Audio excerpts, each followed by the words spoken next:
नमस्कार। आज ये बजार रे एबे तो कांकड़ मिललानी एई सीजन रे कांकड़टा आसे।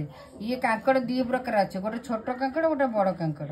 एटा होची बड़ कांकड़, छोट कांकड़ आउ टिके लेट रे आसबो। मु आज ये चारटा कांकड़ नेके आछी। एठी तो बहुत रेट, आमे बेंगलोर रे जेहेतु रेट, ओडिसा रे केते मु जानिनी, किंतु ये चारटा 160 ग्राम कांकड़ आनिची। ये कांकड़ खाइक लोक माने बेसी पसंद करंतनी, किंतु मु जेंति प्रणाली रे बनौजी सेमती थरे करके देखंतु। जेमती आलू चटनी अपन तो आलू चटनी करथिबे, आलू चटनीटा टिके नरम, बैगन चटनी भी टिके नरम, एटा टिके टाण परिबा। आ ये कांकड़ रे रोग प्रतिरोधक शक्ति अच्छी। आपण जानि नथो जदी किछि कथा नै, किंतु थरे चटनी एमती बनै कि खांतो, पखाळ संगे तो बहुत मजा लागियो। आ गरम भात डाली अन्य तरकारी संग भी खाई पारे। एबे चलंतु आमे या प्रणाली केमती बननेबे आपन को देखौछि। इंस्टॉल करे दे देली, आउ गोटे सुखिला लंका पके देली, एटा सेतर छेचारे पड़िबो। तापरे मु कांकड़ को एमती फाळ फाळ काटि देछि। एमतिका ए सब चारटा जक कांकड़ को तेल रे आमे छाणी नवा।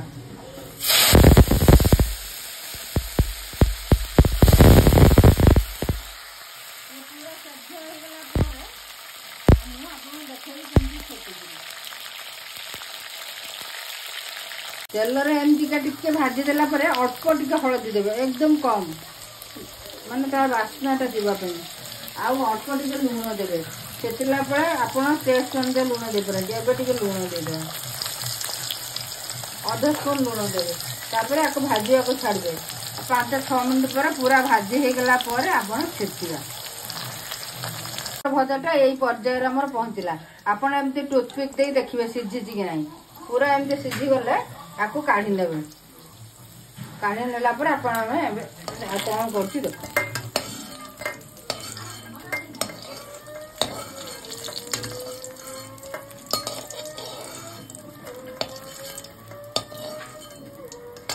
तो आमे कांकड़ रे लूण देथिले, आ अल्प टिके लूण दे देबा। लूण देला परे आमे ए जो सुखिला लंकाटा भाजी थिले एटा भी दे देबा। तापरे एतिकी रसुण दे देबा। ए कांकड़ छत में रसुण टिके अधिका देबे, 10 कला खंडे देबे। तापरे कंचा लंका ती करछि, ये 2-3टा कंचा लंका। आपण जदि राग कम खाउतबे कम देबे, नले याकू पूरा छेची देबा।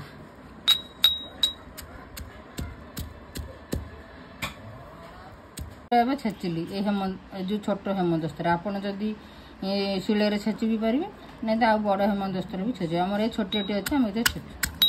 एटा छेता होछि।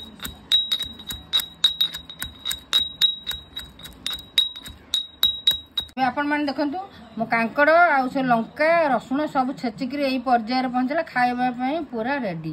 तापरे कांकड़ जो तेल रे भाजी थिले से तेल रे टिके पकै दे। पकै दे आमे आकु चकटी दवा बा दळी दवा। एमती दळी देला परे ये हे गला कांकड़ चटनी रेडी। आपण आकु पखाळ संगे तो खाइले बहुत बढ़िया लागिवो। आ गरम भात रे डाली तरकारी संगे रे जेमती आलू बैगन चटनी खाउछन सेमती खाई परिबे। थरे एमती करिक खांतु, कमेंट रे जणातु केमती लागिला। और जदी भलो लागिथे लाइक शेयर सब्सक्राइब करनियंतु, आउ फॉलो तो निश्चय करिवे।